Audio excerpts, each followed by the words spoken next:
gracias por estar aquí presentes en esta actividad que Redimir está haciendo especialmente para ustedes. Queremos darles la más cordial bienvenida a esta actividad que vamos a hablar un poco sobre el tema de las remesas, de microfinanzas y el impacto que ha tenido para todos en el tema del COVID-19. Quiero dejar en el uso de la palabra al licenciado Manuel García, quien es el presidente de Redimir, que nos va a expresar la bienvenida para esta actividad. Licenciado Manuel García, muchas gracias, bienvenido. El tiempo es suyo, licenciado. Muchas gracias. Muy buenos días, qué gusto saludarles, querida audiencia. Le doy la bienvenida a todas las instituciones, a los representantes, directores, gerentes de las instituciones. Ahí tenemos en pantalla un listado de las instituciones que pertenecen a Redimir, las afiliadas.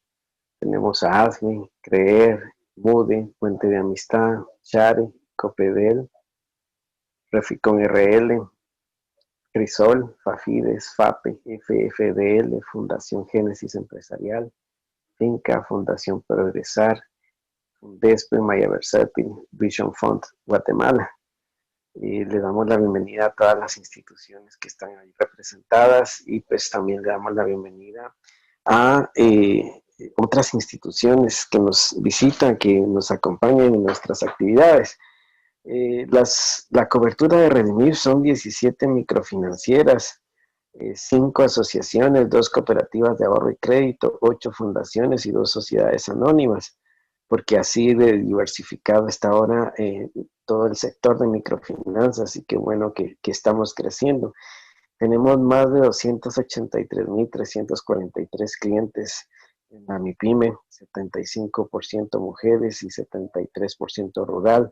Esto habla mucho de nuestra visión, a lo que nos dedicamos, a lo que nosotros tenemos como por objetivos, el enfoque, el género, todo lo que es esto, pues está aquí reflejado, 22 departamentos de Guatemala cubiertos, una cartera activa superior a 314.06 millones de dólares, un crédito promedio de $1,108, que también habla de que atendemos al cliente que necesita esos recursos. La base de la pirámide es lo que atendemos nosotros en nuestro día a día.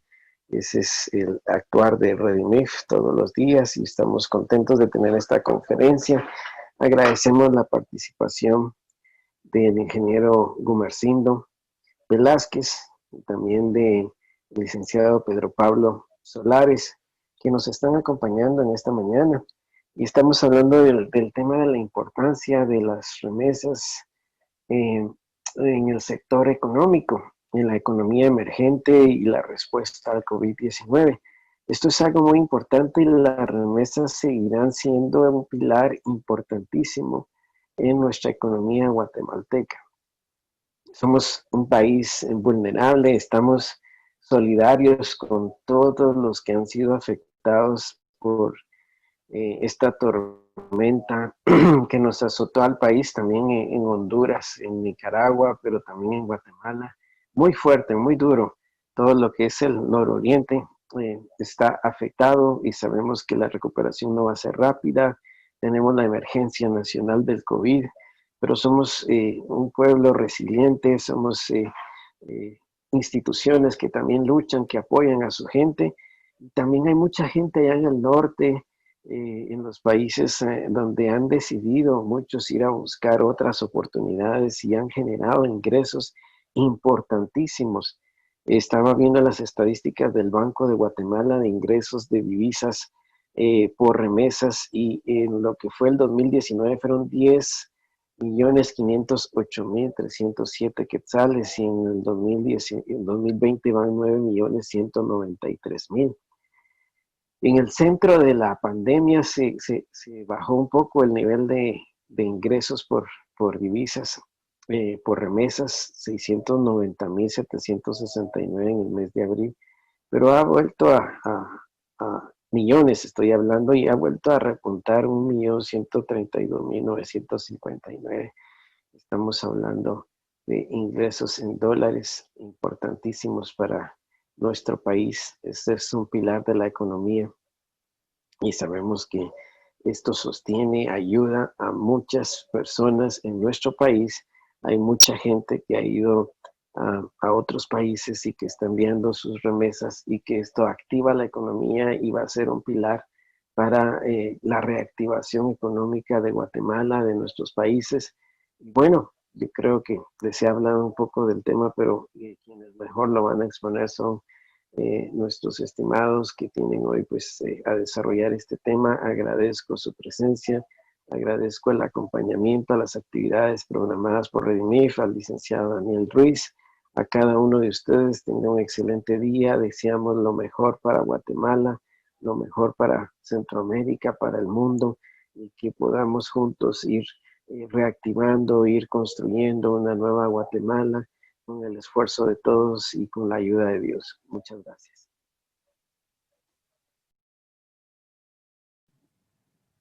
Muchas gracias, licenciado García, por sus palabras y por la bienvenida que nos da.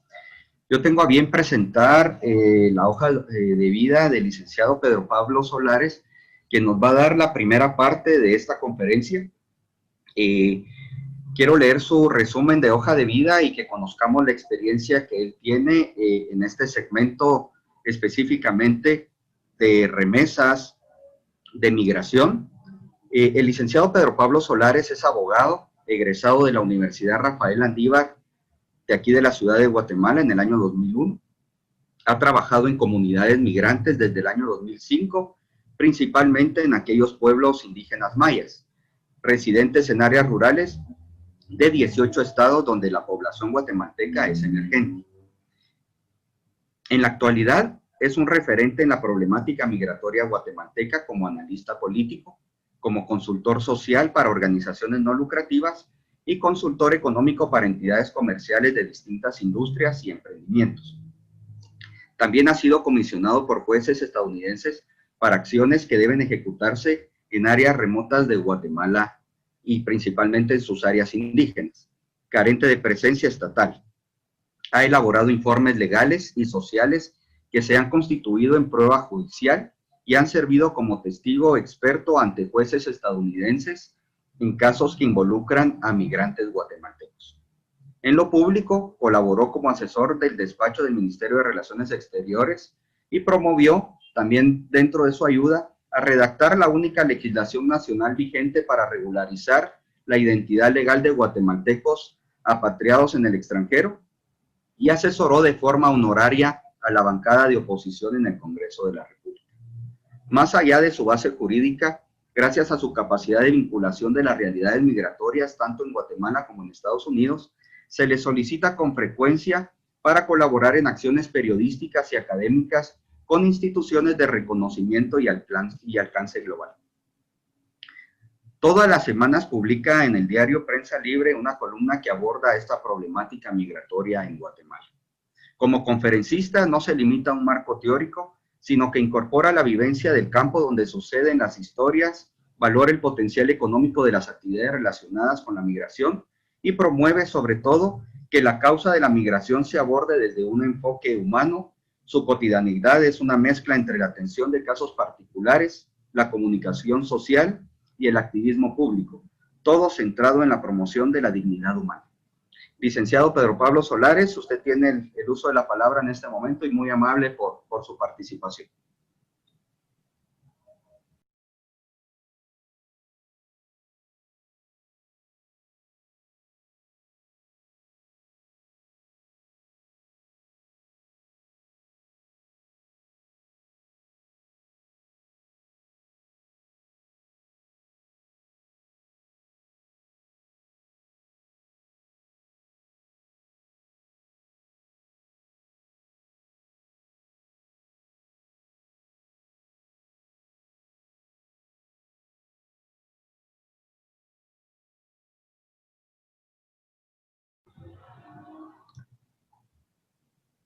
Licenciado Pedro Pablo, si requiere algún apoyo, ok, está ingresando en este momento.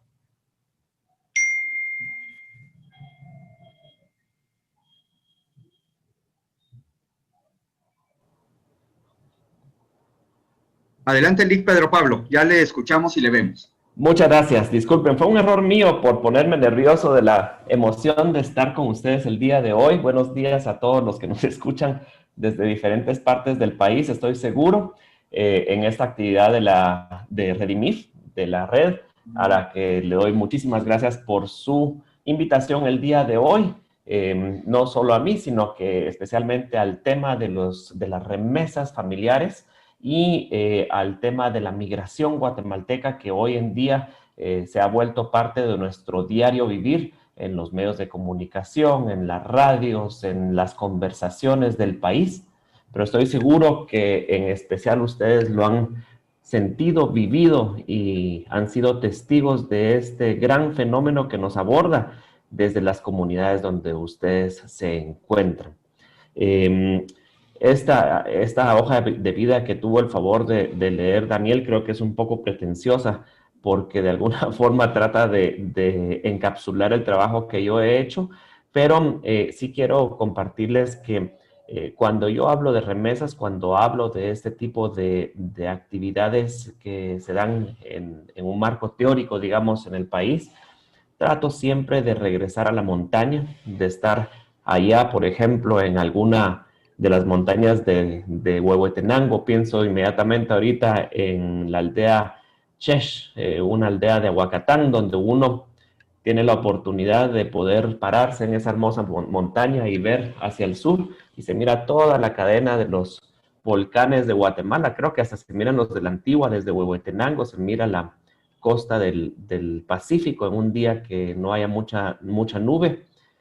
Un paisaje hermoso, pero cuando uno voltea a ver del otro lado de la montaña, ve el pequeño valle donde hay unas 100 casas, digamos, unas 120 casas. De esas, la mitad de las casas son construidas, son construcciones tradicionales, digamos, de materiales muy económicos, muy pobres. Estoy seguro que ustedes lo pueden imaginar ahorita en sus mentes. Y la otra mitad de las casas son emprendimientos personales, hechos de personas que se han ido a Estados Unidos, han trabajado y han regresado el dinero para poder hacer esas construcciones, ya sea que ellos vivan ahí, sus familias, o que los estén esperando. Al final de cuentas, cuando hablamos de migración, creo que tenemos que tener muy en cuenta este componente humano, porque nos va a ayudar a entender por qué tanta gente toma la decisión de irse hacia el país del norte. Bueno, después de esa pequeña introducción, me gustaría compartirles esta presentación que elaboré. No sé si ahí está, Daniel, si usted me puede ver si se mira la presentación, porque no veo que se vea como presentación, sino que veo todavía los slides aquí a la par. ¿Es correcto solo proyectarla, por favor? Pensé que lo había hecho, vamos a ver. Tratando de hacer, ahí está, tratando de hacer eso precisamente la vez pasada fue que me salí de la reunión, disculpas. Y también disculpas porque tenía que incorporar esta presentación al formato de Redimif, pero mis habilidades tecnológicas no lo permitieron, así que mis disculpas hacia la organización. Mi presentación del día de hoy se llama Norte y Sur. Esta es una nueva Guatemala. Y el nombre de Norte y Sur Guatemala no es casual. Quienes hayan tenido oportunidad de platicar con personas que están en Estados Unidos o posiblemente ustedes han ido a vivir a Estados Unidos, podrán saber que en Estados Unidos hay dos estados, ¿verdad? Carolina del Norte y Carolina del Sur, pero en la jerga chapina le llaman los paisanos Norte Carolina y Sur Carolina. Es una forma que está como que generalizada para llamar a esos dos estados. Yo tengo la impresión de que ya estamos hablando de Norte Guatemala y Sur Guatemala. Ese es un nuevo país a partir de hace unos 20 años. Por favor, solo una última pregunta, Daniel. ¿Cuánto tiempo tenemos para esta presentación, para esta exposición? Contamos con unos 25, 30 minutos, Pedro Pablo. Perfecto. Entonces, déjenme explicarles o presentarles por qué veo yo un Norte y Sur Guatemala y por qué creo que es dramático el cambio.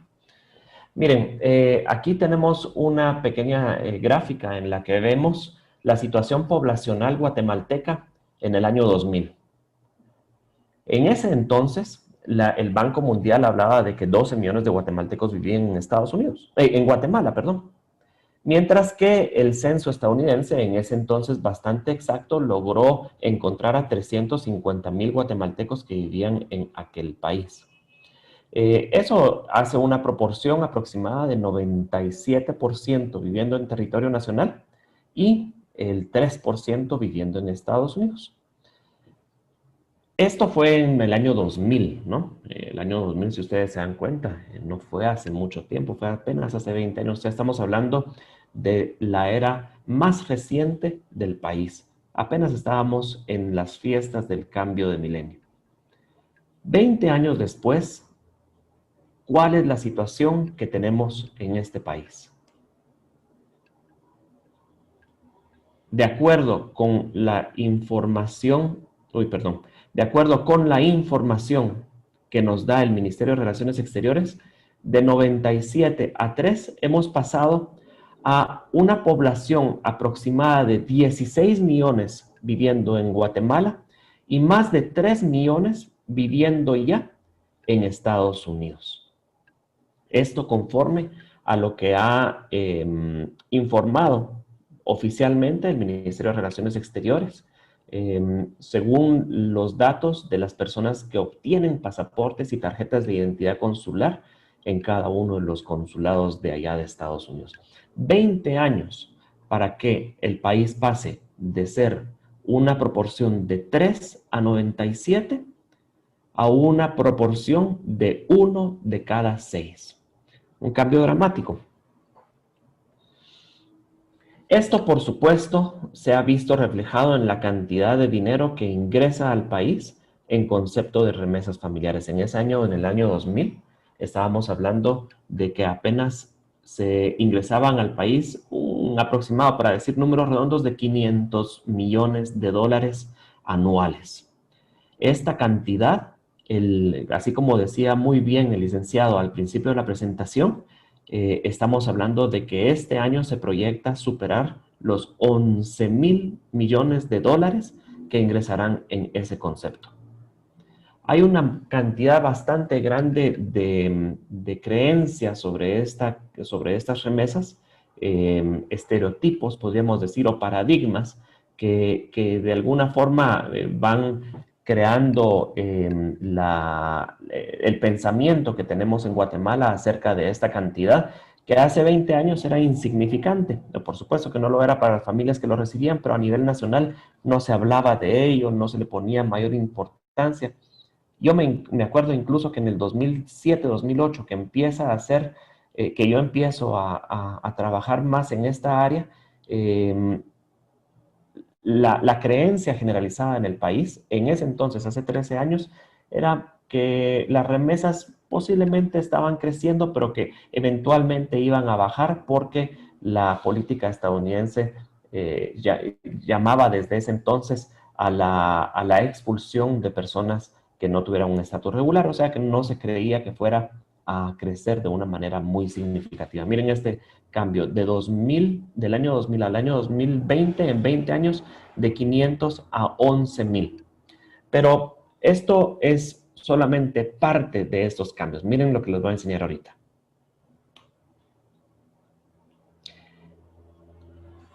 La comparación que tenemos del Producto Interno Bruto aproximado en el año 2000, que en ese entonces era un aproximado de, tengo aquí 20 millones, 19,000 millones aproximadamente el PIB nacional, para 500 millones de dólares, era una proporción muy pequeña la que teníamos de las remesas familiares respecto del Producto Interno Bruto guatemalteco.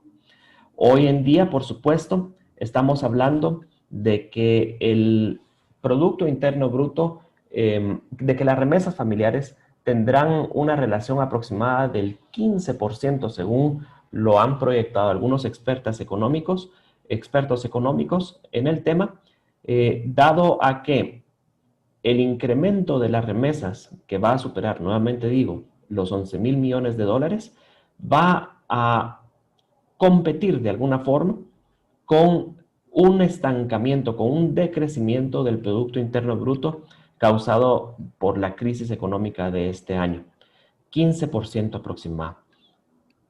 Pero si ustedes se dan cuenta, no sé si yo miro una barra a la derecha, una barra negra, ¿ustedes la miran o solo soy yo?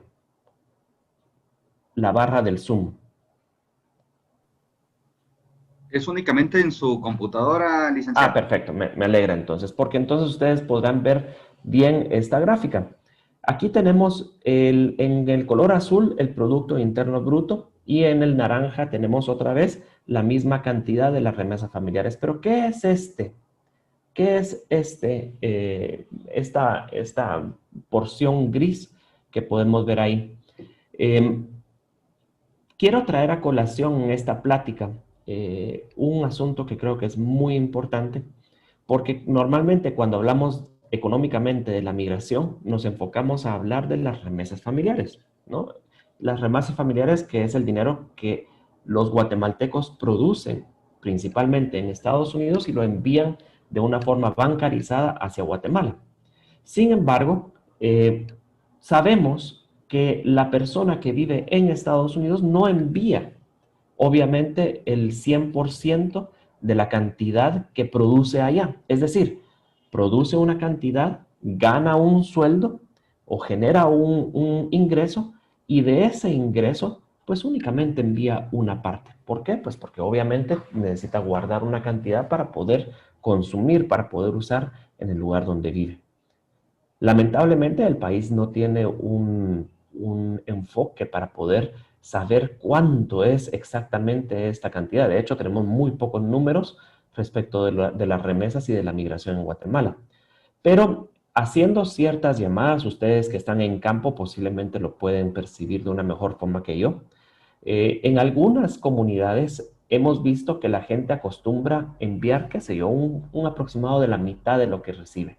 En otras comunidades incluso mandan únicamente una tercera parte y el resto lo tienen en Estados Unidos. Es decir, podemos prever, hay gente que incluso no manda más de la mitad de lo que produce. Realmente no tenemos los datos, pero si nosotros pensáramos que lo que ellos guarden en Estados Unidos es el doble, es decir, que de cada $3 que producen únicamente mandan uno, lo que estaríamos viendo es una cantidad más grande respecto del Producto Interno Bruto, que sería más o menos lo que los guatemaltecos producen en Estados Unidos. Esta parte del pie, entonces, sería lo que producen los guatemaltecos en Estados Unidos y la parte azul, lo que producen los guatemaltecos adentro del país, con lo cual ya se mira una perspectiva pues bastante interesante. ¿Vamos a tener tiempo al final para preguntas o serán intercaladas, Daniel? Estamos utilizando el chat por si las personas quieren hacer alguna pregunta directa, las podemos leer al final de su presentación, o si no, al final de las dos presentaciones podemos abrir un espacio para recomendaciones, sugerencias y preguntas. Perfecto, gracias, Daniel. Gracias.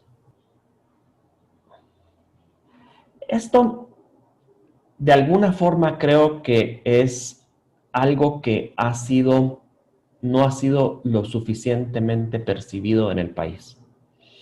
Esta gráfica que nosotros tenemos aquí nos muestra en los mismos 20 años, solo que aquí no incluye el 2000, para poder hacer una gráfica de 20 años de 2001 al 2020 acumulado. Fíjense ustedes que estamos en este año 2000, de hecho estamos en este mes de octubre, o sea, pasando el mes de octubre, recién pasando una marca que fue histórica para el país porque $1 que entró en el mes de octubre fue el dólar 100,000 millones en entrar en lo que va de este siglo, es decir, en los últimos 20 años. 100,000 millones de dólares acumulados del año 2001 para el año 2020. Una cantidad que ya es en sí dramática y relevante, pero fíjense ustedes en esto que les voy a enseñar ahorita. De estos 100,000 millones, la mitad, esta gráfica no está a proporción, este cilindro debería de ser la mitad de este. ¿Por qué? Porque esos son 100,000 millones, la mitad, 50,000 millones, han ingresado únicamente de 2015 para la fecha. Es decir, en los últimos 20 años, Guatemala ha recibido bancarizados 100.000 millones de dólares en concepto de remesas familiares desde Estados Unidos. Y de esos 100.000 millones, la mitad ha ingresado del año 2015 para acá. Es decir, el crecimiento no ha sido sostenido, sino que ha sido exponencial. Esto, por supuesto, que sobre estas cantidades de dinero hay creencias, como lo decía hace un momento, o hay cosas que se dicen. Una de ellas, la voy a abordar inmediatamente, es la creencia de que aquí adentro hay metida una cantidad importante de lavado de dinero. Yo lo escucho especialmente en ciertos sectores del país que de alguna forma hacen un ojo ciego a esta situación y dicen, bueno, pero ahí a saber ni cuánto hay de lavado de dinero. Cuando aquellas personas que están en la cadena de intermediación bancaria pueden observar estos flujos ingresar midiendo los promedios de cada una de las remesas y los comportamientos de cada uno de sus clientes. Son cantidades muy pequeñas que ingresan en concepto y que sumados hacen estas cantidades que son estratosféricas ya para el país.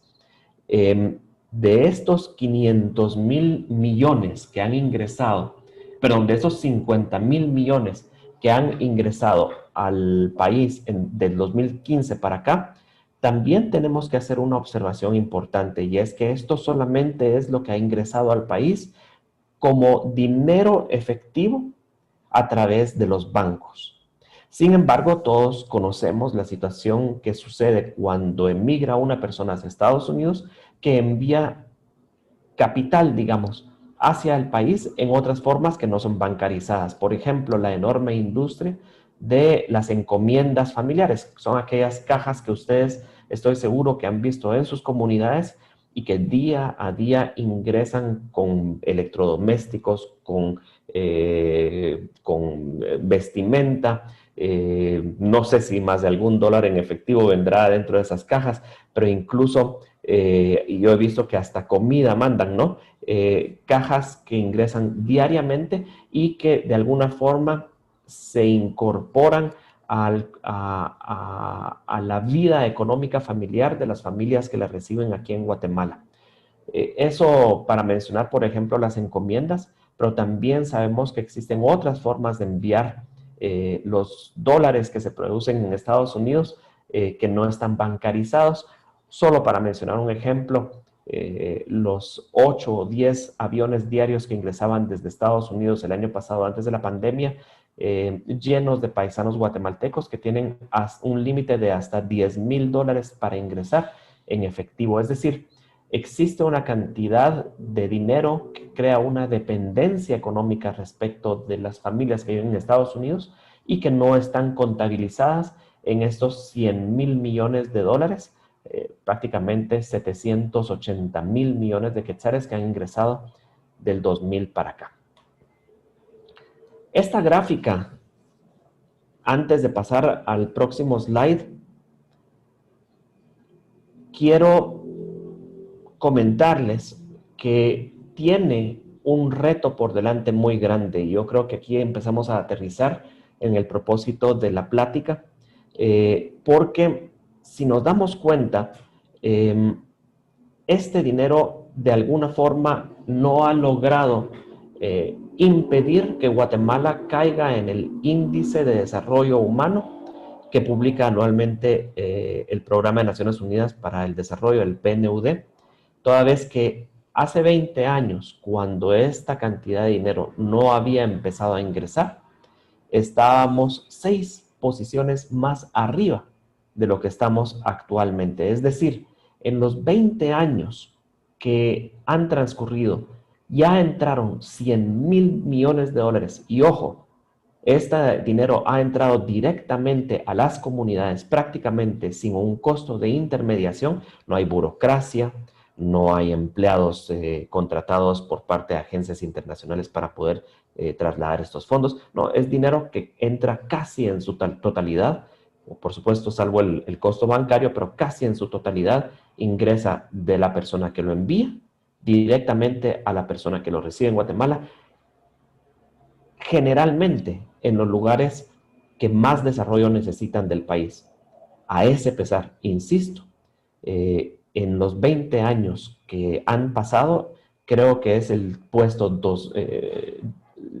creo que es el 110 en el que estábamos hace 20 años y ahora estamos en el 116. No me crean exactamente, lo pueden ustedes chequear en el informe de desarrollo humano anual, pero lo que sí les aseguro es que hemos caído 6 puestos en el índice de desarrollo humano.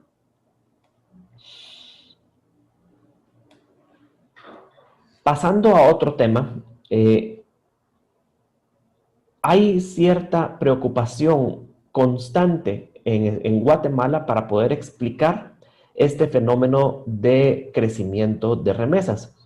Y estoy seguro que ustedes lo han escuchado cuando suceden eventos importantes, especialmente los medios de comunicación empiezan a buscar una respuesta inmediata que responda a la pregunta ¿por qué aumentaron las remesas familiares? Lo estamos viviendo en el año 2020, pero algo que fue muy patente fue en el 2014, cuando empezó a crecer la cantidad de remesas que ingresaban al país. Y recuerdo que en ese entonces las explicaciones iban muy por el lado de decir, bueno, es que hay muchos niños que están en Estados Unidos, se está creando el problema de las familias de los menores no acompañados, y empezaron a decir que posiblemente la gente quería regresar a Guatemala por miedo a las políticas estadounidenses. Esa misma teoría obviamente sucedió porque de 2012 empezamos a subir ya de 4 a 5 mil millones, de 5 ya se quedó en 5, de 5.1 se subió a 5.5. Y recuerdo, por ejemplo, que en el 2015 y 2016, en el 2016, cuando empieza a tomar lugar el discurso antimigratorio ante la emergencia política del señor Trump, recuerdo que la gente empezó a teorizar sobre que este crecimiento, que ustedes se dan cuenta, ya estamos en 5 mil millones, 6 mil millones, aquí ya vamos por 7 mil millones, empieza a haber ciertas explicaciones sobre que que el 2016 crecían las remesas porque los migrantes mandaban sus ahorros desde Estados Unidos ante la inminencia de una deportación. Cosa que nuevamente yo no, porque, bueno, para empezar, no sé, yo creo que no hay datos duros sobre los ahorros que puedan tener los guatemaltecos que viven en Estados Unidos, creo que era una especulación, pero más que nada, y eso volvió a suceder en el año 2020, si ustedes se dan cuenta, el año 2020 fue bastante impactante porque ya empezamos a recibir $1,000 millones anuales. Creo que fue en el mes de junio, no estoy seguro, que recibimos por primera vez 1,078 millones y a partir de entonces ya no bajó. Es decir, para poder poner una nueva frase, 1,000 millones es el nuevo 900. ¿Por qué? Porque antes estábamos ya acostumbrados a recibir 900 millones y ahora estamos recibiendo 1,000 millones. En este último mes, 1,132 millones, una cantidad extraordinaria. Este comportamiento que se mira extraordinario no lo es, en mi parecer, toda vez que si ustedes se dan cuenta, en el año 2020 estamos recibiendo estas cantidades de 1,000 millones. Pero si ustedes miran, esa es esa es la tabla del Banco de Guatemala con los ingresos mensuales. Si ustedes se dan cuenta, en el año 2019, la mayoría, creo que son 10 de los 12 meses, están entre 900 y 800 millones. Si ustedes se van al año 2018, van a ver que la mayoría está entre 800 y 700 millones. Y así nos vamos año con año para atrás. 700, 600, 600, 500, 500, 400, 500, 400. Es decir, los $1,000 millones que nosotros estamos recibiendo anuales pueden ser, lo extraordinario de esto es la estabilidad del crecimiento que ha venido, si ustedes se dan cuenta, desde 2014 para la fecha. Es decir, tratamos de desmitificar la explicación de por qué está ingresando esta cantidad como que si fuera un evento extraordinario, y lo colocamos en el contexto de los últimos años para poder comprender que más bien está siendo un comportamiento sostenido y que el crecimiento ha sido exponencial. ¿Hasta cuándo va a venir esta cantidad de dinero con este aumento? Pues obviamente no lo podemos saber. La pregunta creo que empieza a hacer, bueno, imagínense ustedes que estuvieran en el año 2000 y que tuvieran, que alguien les dijera en el año 2000 que 100,000 millones de dólares iban a ingresar directamente a los lugares más necesitados de capital del país en los próximos 20 años. Yo creo que nadie lo hubiera creído. Hubieran pensado que estábamos locos. En ese entonces ingresaban 500 anuales, ¿verdad? Una proyección hubiera sido 6,000 millones, no sé. No, perdón, 10,000 millones en los siguientes 20 años. Pero el crecimiento fue exponencial y llegamos a los 100. La pregunta, creo yo, es ¿qué hicimos en términos de desarrollo? ¿Qué hicimos en términos de negocios?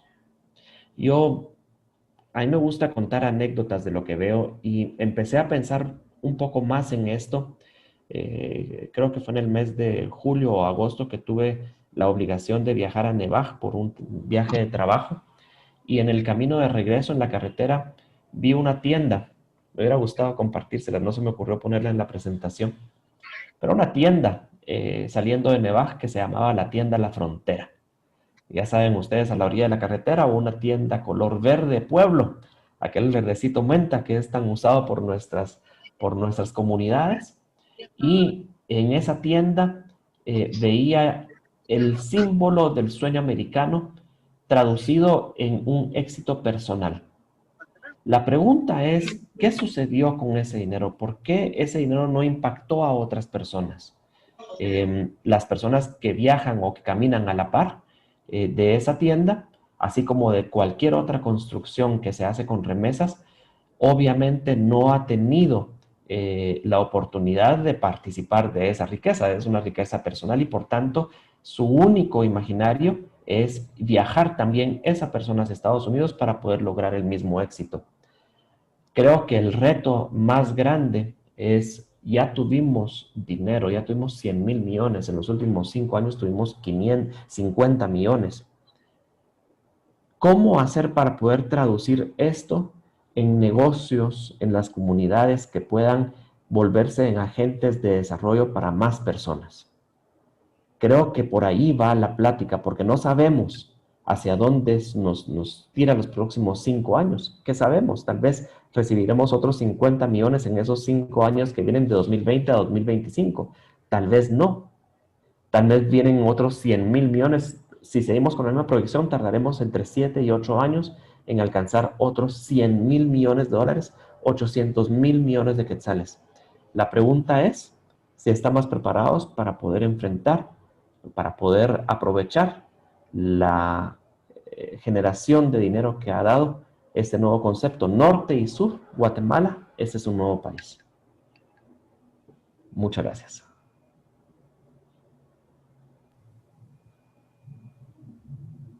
Muchas gracias, Pedro Pablo.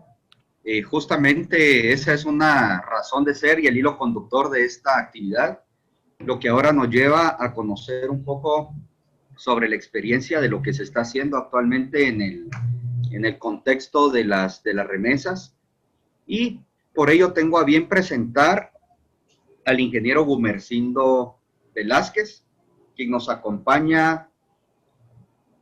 Me dan un segundo.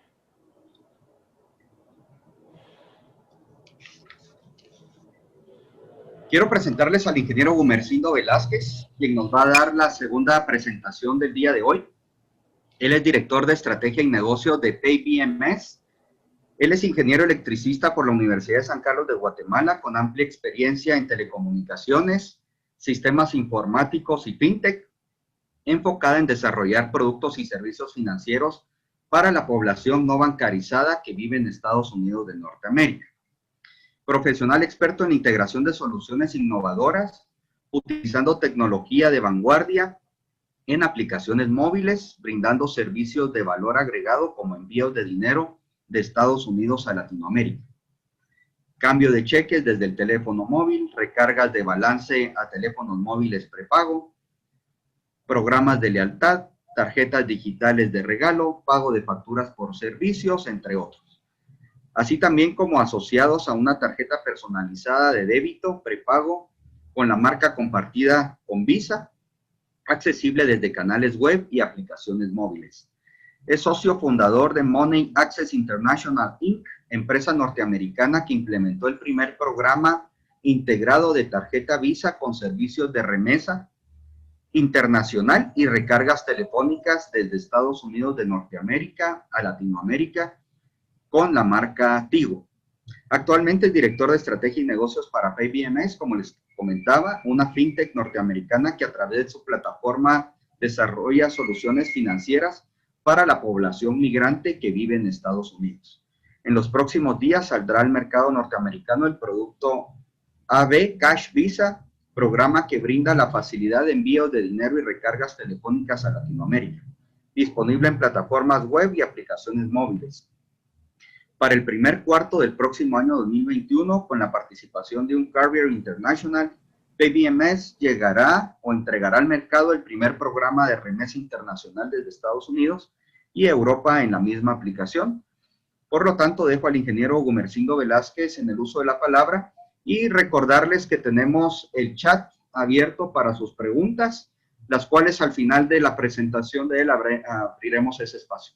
Adelante, ingeniero Gumersindo, muchas gracias. Muchas gracias, Daniel. Vamos a compartir la pantalla para ver la presentación.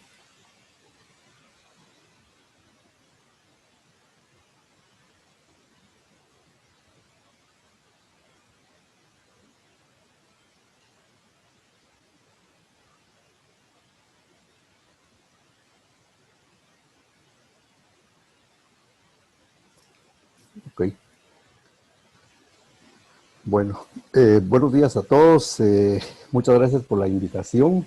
Es un gusto compartir con ustedes experiencias y sobre todo oportunidades que se dan en este contexto. Ya el licenciado Pedro Pablo hizo una explicación bastante amplia de lo que ha significado el tema de la remesa para nuestro país y que obviamente es uno de los temas importantes para el desarrollo de nuestro entorno, dado a que es uno de los temas que, como él lo menciona, ha tenido un crecimiento impresionante en los últimos 5 años. Quiero centrarme en uno de los puntos importantes, que es básicamente la falta de acceso a los servicios financieros que los migrantes enfrentan en Estados Unidos y en el cual nuestra empresa ha tenido la experiencia, y entonces queremos compartir de qué manera se pueden aprovechar las remesas familiares para desarrollar programas y proyectos que sean de beneficio y sobre todo proyectos productivos que, como sabemos, la mayor parte de esos recursos que han ingresado al país han ingresado principalmente para satisfacer necesidades de consumo. La mayor parte de esos 100.000 millones que menciona el licenciado Pedro Pablo han venido a la parte de consumo, algunas partes se han ido a inversión, construcción, pero en realidad el país lo ha desaprovechado y no ha generado las condiciones para que se puedan aprovechar en proyectos productivos. Entonces, para entrar en materia, pues sabemos que efectivamente en este año pues ha habido un golpe fuerte digamos a los guatemaltecos que viven en Estados Unidos por el tema de la pandemia y que por la condición en que se encuentran, muchos pues obviamente no cuentan con con un seguro que les permita solventar situaciones de salud. Si en este momento hay, digamos, un estimado de 3 millones de guatemaltecos viviendo en Estados Unidos, escasamente unos 200,000 cuentan con documentos migratorios en orden. Es decir, que un gran grueso de esa población se encuentra en situaciones que obviamente de desventaja frente a otros grupos migrantes que viven en Estados Unidos. Definitivamente los latinos han sufrido pues una pérdida importante también en la parte de los empleos debido a esta pandemia. Esto pues ha ocurrido en todas partes del mundo, no solamente en Estados Unidos, y los latinos no son la excepción. Como consecuencia de esto, pues las remesas, de acuerdo al crecimiento que traían en el 2019, pues tendrán una disminución. Sin embargo, los números ahora son alentadores. Los que se hablaban en el mes de junio decía que obviamente iba a haber una pérdida de un 20% para la región de Latinoamérica. Sin embargo, vemos los resultados y que incluso países como México han incrementado fuertemente el tema de la remesa. Y Guatemala, pues creo que vamos a cerrar 6.500 millones este 2020, y que va a ser obviamente una de las cifras récord que se está. Las principales actividades generadoras de remesa, pues vemos que el área de agricultura y la parte de los servicios son de las partes más fuertes que el país aporta, y que obviamente entendemos que las personas viajan a Estados Unidos en busca de mejores condiciones debido a la falta de oportunidades que digamos que nuestro país no puede ofrecer.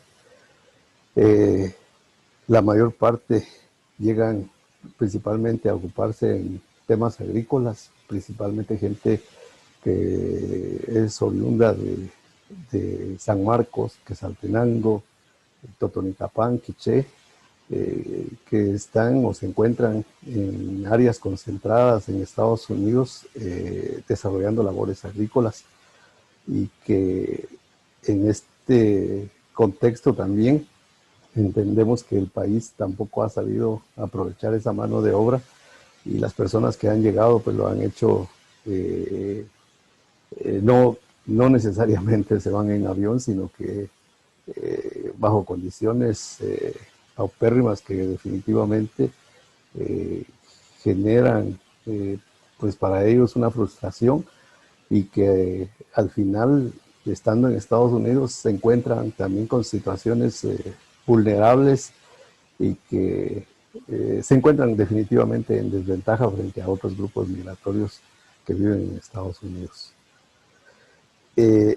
Dentro de la parte, este es un reporte de Manuel Orozco, que es una persona que ha trabajado por muchos años en el tema de migraciones, y es importante conocer o ver sobre la forma en que, digamos, el tipo de empleo que los migrantes centroamericanos desarrollan en Estados Unidos. Esto es importante por el hecho de que si conocemos ese entorno en el cual se desenvuelven los guatemaltecos en Estados Unidos, podemos desarrollar algunas políticas a través de entidades como INTECAP, en donde pudieran capacitarse ese tipo de personal. Un ejemplo importante es el de Filipinas. Filipinas es uno de los países que más remesas recibe, y es el que más personas trabajando, digamos, en diversos estados generan recursos, y producto de eso retornan al país, digamos que retornan ingresos en concepto de remesas familiares, dado a que ese enfoque que le han dado es la preparación de personas para servicios en el área de salud, en el área de hotelería, en el área de... Es decir, preparan a las personas no como para que vayan a desempeñarse como abogados, como doctores, como ingenieros, sino que más bien personas que en el nivel medio van a ser eficientes de su trabajo y obviamente se van con todas con la documentación en orden y no van a probar suerte como en el caso de nuestros paisanos y en el caso de, digamos que de Filipinas, lo hace de forma planificada y bueno, es importante ver cómo es uno de los países que casi es ya del tamaño de México, digámoslo así, en el tema de remesas que reciben de muchas partes del mundo, pero principalmente de Estados Unidos. Entonces, es importante conocer en qué se emplea realmente, digamos, la población centroamericana y cuánto también es lo que perciben de forma mensual por esas labores que realiza. En relación a eso, y lo comentaba el licenciado Pedro Pablo, los guatemaltecos, en general, digamos, los centroamericanos, tienen un ingreso promedio mensual entre 1.700 y 2.000 dólares. Los salvadoreños tienen unas mejores condiciones, se emplean en trabajos un poco diferentes y tienden a ganar un poco más que el guatemalteco y que el hondureño. Pero de esos 1.700 mensuales que ellos reciben, en promedio están enviando un 20% de lo que reciben mensualmente. El otro 80% se lo gastan en Estados Unidos o lo ahorran en Estados Unidos si es que lo pueden realizar. Y bueno, definitivamente tienen compromisos como el pago de la renta, pago de servicios, teléfono, televisión, cable, etcétera, que son vitales y que obviamente tienen que sufragar ciertos gastos y de alguna manera ese 80% de sus ingresos se queda en Estados Unidos. Así que ese es, digamos, uno de los datos también importantes a considerar en esta discusión. En relación a las trabajadoras domésticas, podemos ver que, por ejemplo, esta es una comparación de cuánto puede ganar una doméstica en Estados Unidos, una doméstica en España o una doméstica en Costa Rica. Y algo importante es también que a qué tiene acceso en Estados Unidos, por ejemplo, perdón.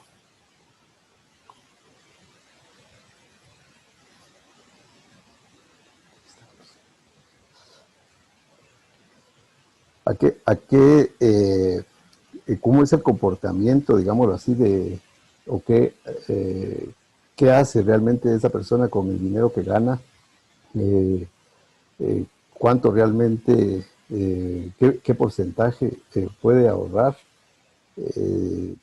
¿Quiénes tienen acceso a servicios financieros, como por ejemplo una tarjeta de crédito, una tarjeta de débito?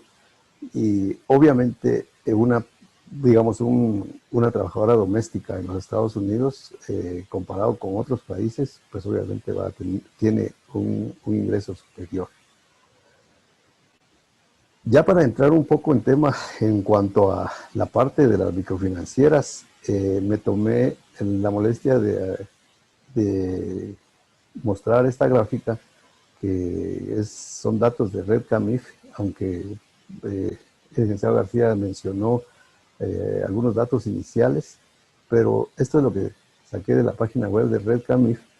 Y interesante, digamos, el hecho de la cartera de créditos que están manejando en este momento. El licenciado mencionó otras cifras, imagino que esto pues tendrá unas actualizaciones en este momento.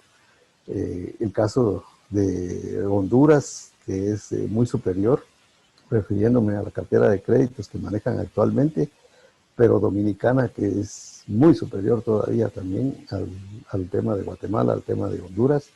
Y al final, en este reporte, pues vemos que están ya manejando una cartera de 2.000 millones en diversos proyectos. El otro punto importante es la cantidad de agencias que disponen, digámoslo así, dentro de cada país. ¿Y por qué menciono esto? Porque son importantes para el tema que hoy día vamos a tocar en relación a uno de los puntos que nosotros creemos importantes para el desarrollo de los migrantes y sus beneficiarios que se quedan en su país de origen. En relación a las remesas por país, los países REDCAMIF, me refiero a receptores de remesa como Guatemala, Salvador, Honduras, Nicaragua, Costa Rica, Panamá, y si sumamos también República Dominicana, hablamos prácticamente que en el 2019 percibieron remesas principalmente de los Estados Unidos por 31.000 millones de dólares. Esto es una cantidad casi similar a lo que México recibe. México recibió 36.000 millones. Quiere decir que como bloque, los países donde opera REDCAMIF casi es del mismo tamaño de mercado que el tamaño de México, por así decirlo. Principales en Guatemala, si sumamos Guatemala, Salvador, Honduras, estamos hablando de más de 20.000 millones y que obviamente de alguna manera existe una bastante relación entre nuestros países y que nos pueden servir también de referencia para desarrollar productos y programas de beneficio conjunto, que en algún momento se quiso trabajar la idea del trifinio como la parte norte de Centroamérica y desarrollar algunos programas de beneficio conjunto. Pues este puede ser un modelo en donde podemos conocer y establecer, dada la cantidad de remesa que se percibe en los tres países. En relación a la estrategia de remesas y microfinanzas, existen diversas, pero hemos identificado nosotros algunas que son importantes, y una hace referencia, digamos, a las ciudades espejo. ¿A qué nos referimos con ciudades espejo? Es a identificar en ciertas áreas del país qué estados o qué ciudades, en qué estados o en qué ciudades se encuentran, por así decirlo, los guatemaltecos de esas regiones. Vamos a poner un ejemplo. La gente de Salcajá, por decirlo, se encuentra en Trenton, por ejemplo. La gente de Pachalún se encuentra en Rhode Island. Y así podemos encontrar esos escenarios y en donde podemos ver que son concentraciones que por alguna razón, al tener esa información, nos pueden permitir desarrollar programas de apoyo y en el cual podamos canalizar esa remesa que ingresa al país y a través de proyectos y programas productivos. Otro de los puntos importantes es el tema de visas temporales. En Guatemala, este es uno de los, digámoslo así, que de los recursos que no se ha explotado. Lo están haciendo en este momento algunas empresas privadas, y como gobierno ha existido también en las iniciativas a través del Ministerio de Trabajo y el Ministerio de Economía para apoyar, digamos, o poder participar de estos programas. Quien sí lo hace muy bien, obviamente, es México. México sí envía grandes cantidades de mexicanos bajo estos programas que duran de 9 a 12 meses y que, digamos, que se van renovando año con año, y la ventaja es que la persona al llegar a Estados Unidos, pues obviamente llega ya con trabajo, no tiene que estar pues pasando las penas que otros, digamos, al buscar el sueño americano han enfrentado. Otro de los programas productivos que nosotros podemos ver y que se pueden encauzar realmente es el tema de la vivienda. Me puse a ver también la página de Redimif y veo que están trabajando 2 programas de vivienda interesantes y en donde realmente aquí se pueden canalizar algunos recursos en donde las personas que envían remesa podrían ser o participar como socios, digámoslo así, de una empresa o de una iniciativa a través de entidades que estén organizadas. Y este es el caso de una microfinanciera que pues he estado viendo algunas de Totonicapán, algunas de Amatitlán, a través de diversos programas que Redimif está impulsando, y que este puede ser uno de los caminos viables para poder también canalizar una remesa productiva. Otros temas también pueden ser en el tema de salud, en el tema de educación, y algunos proyectos actuales que ya obviamente las microfinancieras y cooperativas están ya trabajando. Y el punto en el que quiero centrar mi presentación es básicamente en la inclusión financiera, que tanto en Estados Unidos como en nuestros países, pues obviamente es un tema a vencer, y vemos que esto pues obviamente es una actividad en la que deben participar diversos actores de la sociedad para poder incluir, digámoslo así, a este mercado objetivo que tiene enfrente una cantidad de recursos, pero que al final no podemos explotarla o no la estamos canalizando.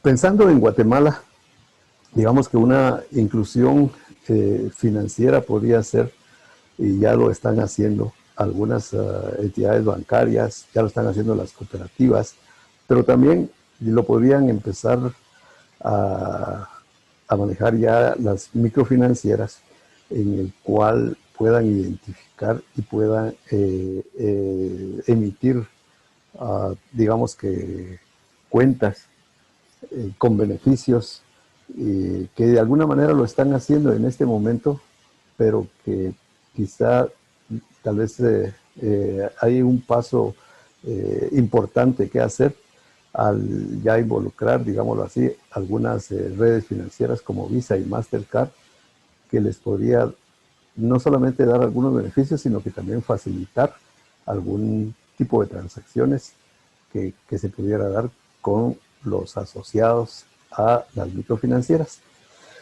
Recientemente la Superintendencia de Bancos aprobó que ya desde Estados Unidos una persona puede abrir una cuenta bancaria y también puede registrar a un beneficiario. Quiere decir que podría abrir 2 cuentas bancarias desde Estados Unidos, ya sin tener o sin hacer presencia frente al ejecutivo de banco. Esto es reciente. Anteriormente, pues obviamente una persona que vivía en Estados Unidos no podía abrir una cuenta bancaria. Recordemos que muchas personas se fueron a Estados Unidos cuando tenían 12, 13, 14 años, y obviamente no tenían ni siquiera DPI o cédula de vecindad en ese momento cuando partieron. Obviamente no pueden regresar al país, y a través de los consulados en los Estados Unidos o los consulados móviles realizan sus gestiones para poder obtener sus documentos de identidad, que ese es uno de los principales requisitos para poder aperturar una cuenta en Guatemala. Pero lo otro era que al final la persona tenía que estar presente físicamente para hacer esa apertura de cuenta. Hoy día esto, a partir del mes de septiembre, ya esto quedó en el olvido, y ya es un paso más adelante que permite a las personas desde Estados Unidos poder abrir una cuenta de banco. Esto es una oportunidad que nosotros vemos para las microfinancieras, dado que de alguna manera pueden desarrollar un modelo basado, digámoslo así, en cuentas que pudieran estar amarradas desde Estados Unidos y de Guatemala, y que hoy día, gracias a la tecnología, esto es factible hacer. En relación a la parte de Estados Unidos, acá es en donde nosotros tenemos la principal experiencia al haber ya desarrollado un programa de tarjeta en Estados Unidos con la marca de uno de los operadores importantes en la región, que es Tigo.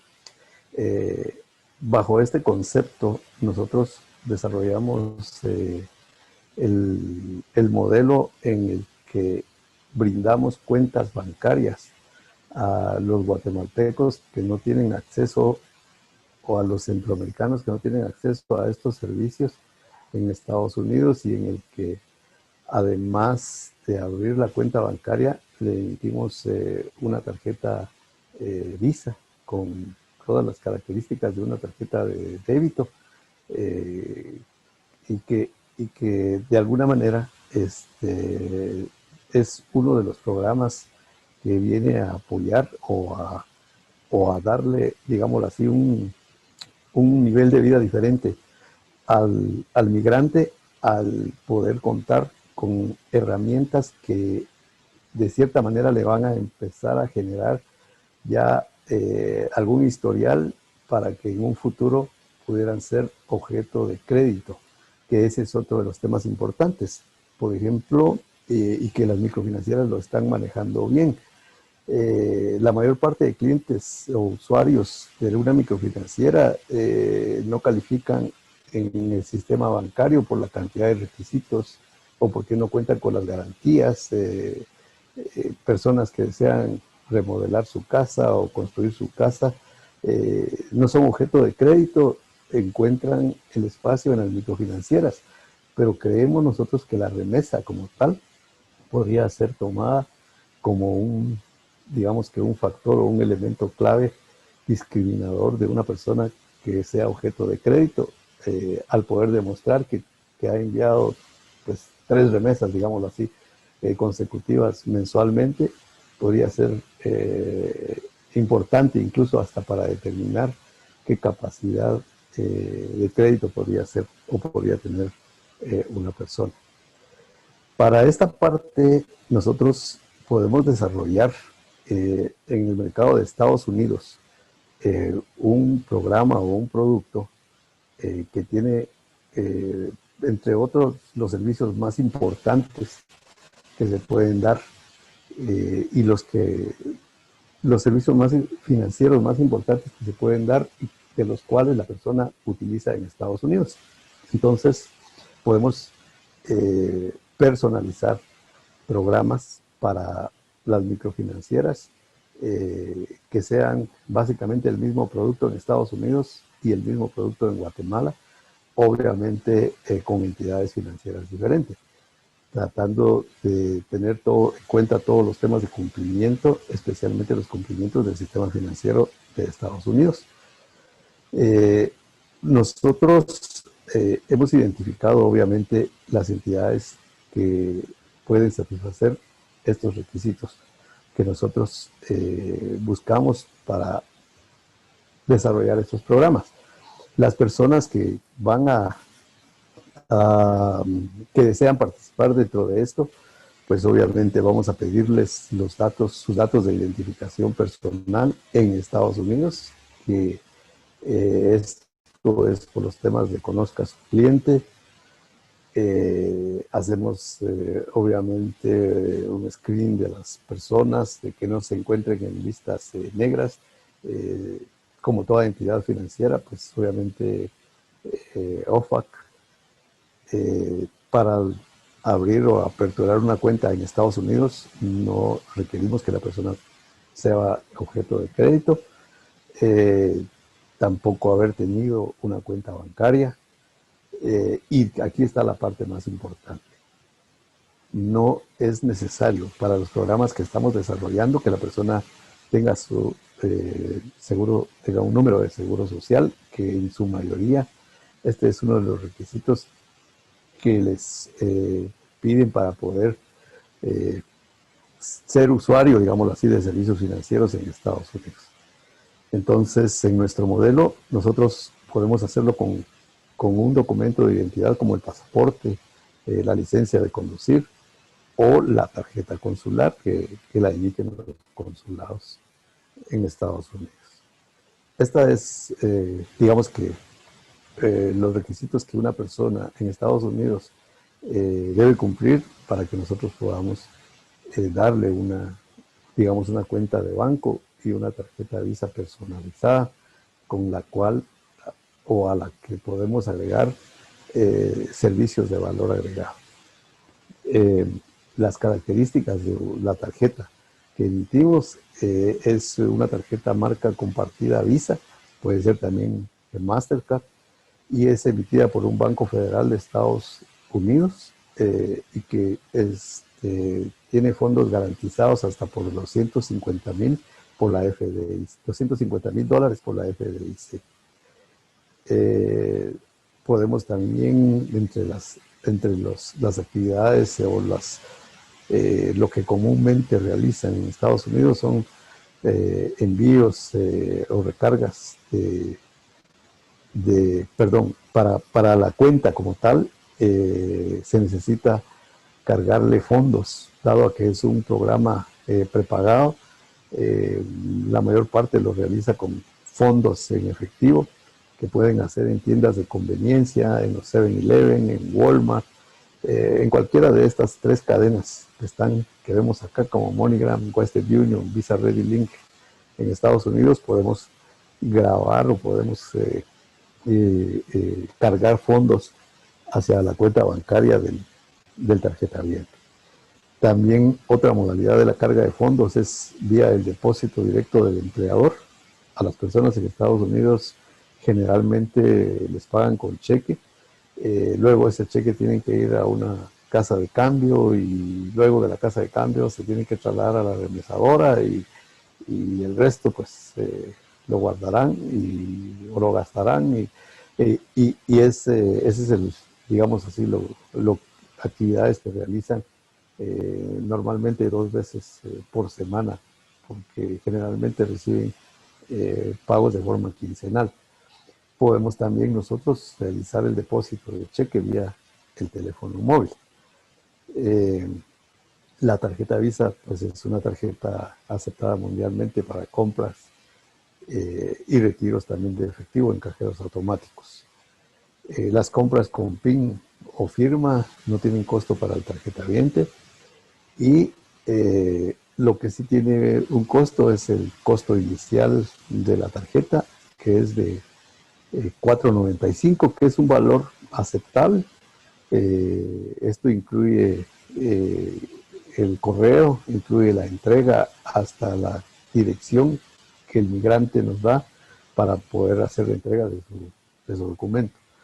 El mantenimiento mensual de cuenta, pues también es un valor bastante aceptable. Normalmente los bancos en Estados Unidos cobran de $10 a $12 mensuales si la cuenta tiene movimientos menos de $500, por ejemplo, mensuales.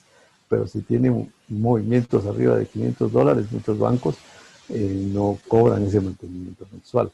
Pues obviamente podemos desarrollar programas basados en esa característica. Así como ponemos el $4.95 y el $2.95, pues pueden ser valores menores o valores superiores, dependiendo de qué programas o qué productos y servicios le agregamos a las cuentas bancarias. La solicitud se realiza por vía web o desde el teléfono móvil. La persona nunca tiene que ir al banco. Todo lo hace desde su casa, desde su teléfono, desde su computador. Hay una división que prepara todo lo que es la tarjeta y todo lo que es el carrier que lleva el contrato de la tarjeta, los términos y condiciones, un pequeño brochure, instrucciones de cómo se usa, y todo eso le llega a la persona en el término de 10 días. O si lo quisiera de un día para otro, también se puede hacer vía Federal Express, pero eso tendría un recargo adicional. La distribución de la tarjeta es únicamente en Estados Unidos. No podemos enviar una tarjeta de Estados Unidos a Guatemala, El Salvador o Honduras, sino que este es un producto y un programa que opera dentro de los Estados Unidos. Como parte programa también nosotros desarrollamos facilidades para que la persona pueda desde su teléfono, ya sea Android o iOS, que son las principales plataformas en este momento, a través de esto podemos entregar una aplicación personalizada para cada programa en español, de manera que la persona pues ahí pueda llevar el control, el balance de su cuenta, si quiere hacer envíos de remesas, si quiere realizar una recarga telefónica, si quiere hacer un pago de su factura de energía eléctrica en Energuate o en empresa eléctrica, si quisiera, en fin, podemos desarrollar y podemos agregar diversos productos. Aquí lo importante es que tenemos el control y el acceso, digamos, de una cuenta bancaria en la que la persona, pues obviamente, tiene todos los servicios de una cuenta de banco normal. Cambio de cheques desde el celular es algo pues muy interesante, dado que hoy día, digamos, las personas que les pagan con cheque, y como comentábamos, generalmente reciben 2 cheques al mes. Estos cheques tienen un costo a la hora de ir a hacerlos, a la hora de cambiarlos. En nuestro caso también tendrán un costo dependiendo de en cuánto tiempo se quiere tener disponibles los fondos. Pueden ser disponibles fondos inmediatamente o pueden ser disponibles en el término de 6 a 8 días, en cuyo caso no tendría ningún costo. Esta es una modalidad que se usa bastante en Estados Unidos. En relación a las remesas internacionales, nuestro asociado de negocios tiene licencia en todos los estados y una red de pagos en más de 40 países con 140,000 puntos de pago. Para Guatemala tiene más de 6,000 puntos de pago. Las opciones del pago de la remesa es retiro en ventanilla, depósito a cuenta, retiro en cajero automático sin tarjeta. Este es, digámoslo así, el área de cobertura de pagadores con el que podemos realizar los envíos de dinero para obtener los temas de cumplimiento. Las remesas familiares desde Estados Unidos, entonces, pueden venir desde cuentas bancarias, desde tarjetas de débito o crédito, o desde tarjetas personalizadas con la marca compartida Visa que nosotros desarrollamos. Las formas de pago al beneficiario, retiro en ventanilla bancaria, o depósito a cuenta bancaria o a una cuenta de la microfinanciera o de la cooperativa, y retiro en la red de cajeros automáticos de 5B. Esto es un programa que todavía no opera, pero próximamente ya operará. El retiro de la remesa en los cajeros automáticos pues le da la versatilidad de usarlo y que puede ser un programa muy bien aprovechado para las microfinancieras, porque podría convertirse esta red como su red pagadora de remesas, como agencias de banco, por así decirlo. El producto o el programa de remesa para retiro en cajeros automáticos se realiza sin que la persona tenga una cuenta bancaria en algún banco.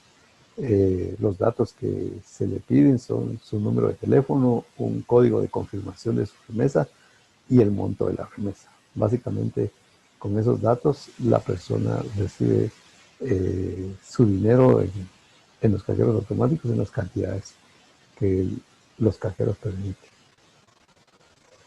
El tema de servicio al cliente es importante.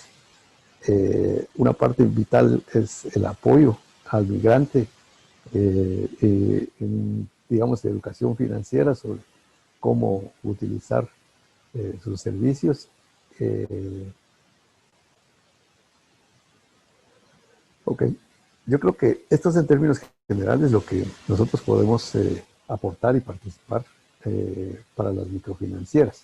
Entre las conclusiones, definitivamente podemos decir que las remesas pues, son un fuerte potencial de financiamiento de proyectos productivos que muy bien los podría aprovechar las microfinancieras en diversos programas que ya actualmente ejecuta. Es importante también contar con información sobre el origen y el destino de esas remesas para poder canalizarlas, digamos, de manera que permitan tomar decisiones sobre qué programas o qué proyectos se podrían trabajar en aras de aprovechar esa remesa. Y definitivamente una ventaja que hoy tenemos a disponibilidad es que la tecnología nos permite desarrollar pues, programas y productos que permitan la inclusión financiera. Esto es básicamente lo que nosotros queríamos aportar a este foro y muchísimas gracias por el espacio y por el tiempo.